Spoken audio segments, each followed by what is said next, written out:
네, 안녕하세요. 중앙대학교 피부과에 재직하고 있는 서성준입니다. 안녕하세요. 저는 같은 중앙대학교 피부과 조교수 박기영입니다. 안녕하세요. 저는 중앙대학교 피부과 전공의 박재환입니다.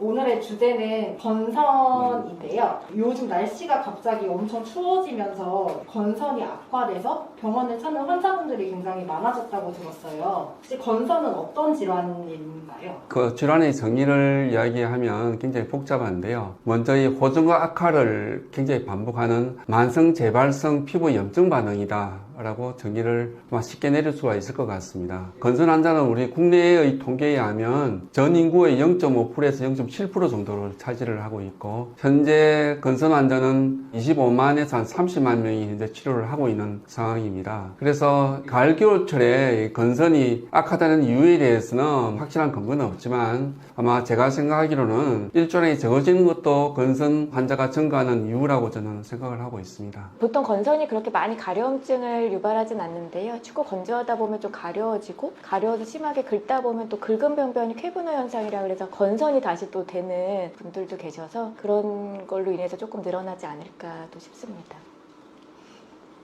박재환 선생님도 왜 환자를 보시잖아요. 진료실 밖에서 환자분들이 많이 하시는 말씀 중에 하나가 건선이 몸이 허하거나 아니면 면역력이 낮아져서 그렇지 않느냐는 많은 질문하시는데, 그런 게 아니고 오히려 몸에 이상한 면역력이 올라가서 라고 생각하시면 좀 편안하실 것 같고, 자세한 거는 교수님들께서 말씀해 주실 거니까 유익한 시간이었으면 좋겠습니다.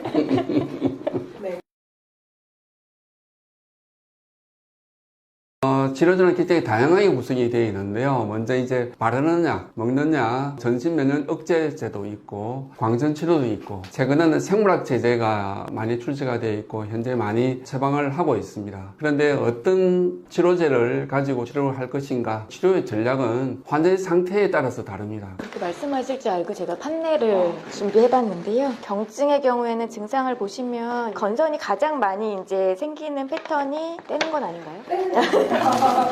가장 많이 생기는 패턴이 이제 판상건선이라 그래서 판상에 약간 두꺼워진 홍반성, 그리고 두꺼운 그런 인설을 동반한 병변이 나타나게 되는데요. 전신 어디든 생길 수 있지만 주로 많이 생기는 거는 압박이, 마찰이 가해질 수 있는 무릎이나 팔꿈치, 두피 이런 데 많이 생기게 됩니다. 그리고 이런 경증의 건선이라고 하면은 피부 표면적 침범 정도에 따라서 중등도를 나누거든요. 그래서 경증은 5% 미만, 중간 정도라고 하면 5 내지 30%, 그리고 중증의 건선이다 하면 표면적 30% 이상을 침범하는 경우를 얘기하게 됩니다.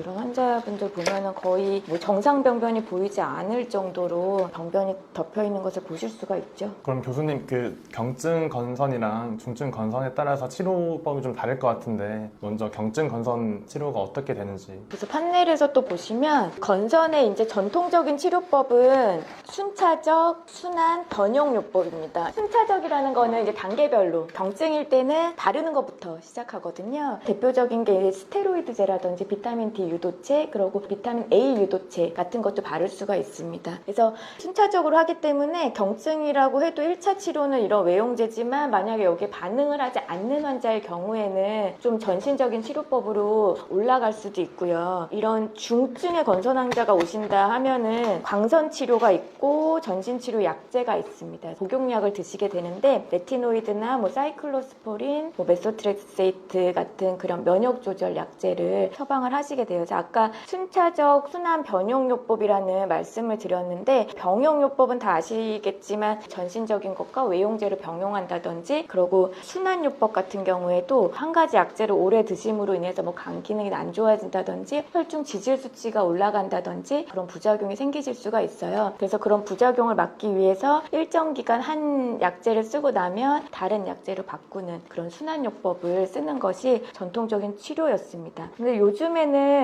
굉장히 효과가 좋은 생물학적 제제라는 주사제들이 많이 개발되고 있고요. 그래서 부작용은 훨씬 덜하고 효과는 굉장히 좋습니다. 그럼 요즘에는 치료가 좀 달라진 부분이 있을까요? 최근에 건선에 새로운 치료제가 출시되었다고 하는데, 아까 박기영 교수님께서 잠깐 짧게 설명하셨듯이 요즘에는 생물학적 제제가 많이 사용되고 있는데, 기존의 면역 조절제보다도 훨씬 더 안정이 보장돼 있고, 그리고 효과도 훨씬 좋은 치료제들입니다. 대표적으로는 인터루킨 17과 23 억제제가 많이 사용되고 있습니다. 기존 치료에 비해서 완전히 다른 어떤 특이한 장점이 있을까요? 생물학 제제의 장점은 기존의 치료제보다도 효과가 우수하다. 그래서 생물학 제제의 종류마다 좀 다르겠지만 생물학 제제를 투여가 난 다음에 보통 3 내지 4개월 정도가 있으면 기존의 피부 병변이 90% 이상이 좋아집니다. 90% 이상이 좋아지고 기존의 치료제 MTX나 사이클로스포린 같은 경우에는 전신적으로 면역을 억제하기 때문에 전신적인 부작용이 나타날 우려가 있습니다. 반면에 이 생물학 제제는 건선을 일으키는 면역학적 기전을 선택적으로 살아나기 때문에 심각한 부작용이 전혀 나타나지 않는다. 그리고 제가 외래에서 보면서 또 중요한 장점 중에 하나라고 생각되는 거는 건선이 발생되는 주요 연령층이 20, 30대 굉장히 젊은 층에서 많이 생기시고 굉장히 사회적 활동이 이제 활발한 병원을 자주 오기가 굉장히 힘든 분이 많이 있으세요. 근데 이런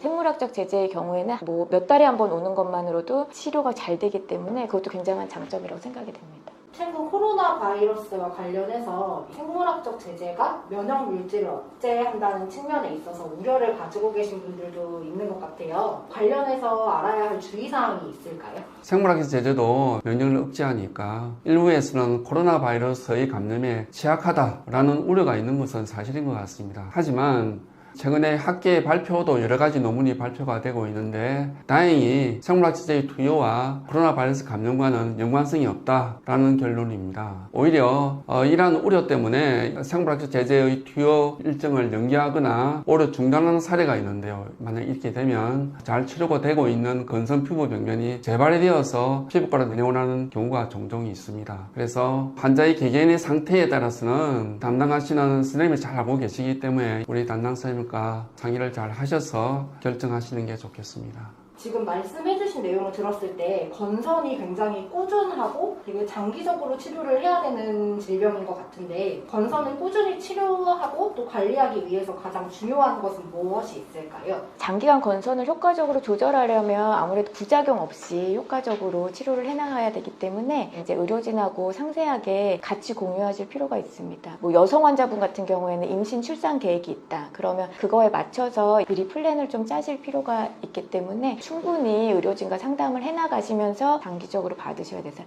저희 막 피부과 약은 독하지 않아 이런 얘기 너무 많이 듣거든요. 근데 정말 피부과 약이 독하다는 거는 좀 잘못된 인식이고요. 환자분들이 걱정하는 것만큼 그 이상으로 의료진이 걱정하는 게 부작용이 생기는 거기 때문에 절대로 부작용이 생기게 함부로 처방을 하지 않습니다. 피부과 약은 독하니까 나는 민간요법 할 거야. 이러다가 정말 너무 악화돼서 오시는 분들 많으세요. 그리고 건선이 아까 말씀하신 대로 호전과 악화를 반복하는 사이클이 반복되기 때문에 좀 눈에 보이진 않더라도 사실 몸 안에서는 염증 반응이 진행되고 있다거나 아니면 다른 동반 질환이 같이 있을 가능성이 높기 때문에 절대로 스스로 판단하지 마시고 담당 의료진과 상의하에 치료를 이렇게 조절하시는 게 좋겠습니다. 그럼 건선을 그냥 오래 방치하게 되면 다른 동반 질환의 위험성도 더 증가가 되는 걸까요? 예, 그렇습니다. 건선의 피부 병변이 심하면 심할수록 동반 질환 및 부작용이 발생할 수가 있습니다. 대표적인 게 건선 관절염입니다. 그뿐만 아니라 고혈압, 당뇨, 고지혈증, 그리고 심혈관 질환의 발생률도 높아집니다. 우울증도 많이 발생을 하는 걸로 되어 있기 때문에 좀 적극적으로 치료를 하셔야 되겠습니다. 마지막으로 모든 환자분들의 바람일 수도 있겠는데요. 건선은 완치가 가능한 질환일까요? 교수님이 말씀해주신 것처럼 우수한 약제들이 많이 개발되긴 했지만 아직까지는 뭐 어느 정도를 투약하면 끊고 나서도 재발하지 않는다 이런 약제는 아직까지는 없습니다. 그래서 약제를 충분히 사용하지 않고 임의로 확 끊게 되면 재발이 아직도 많은 질환이기 때문에 피부과 전문의 선생님이 이 정도 치료했으면 중단해 봅시다 라는 말을 하지 않는 이상은 지속적인 치료를 하고 꾸준한 유지 관리가 필요합니다.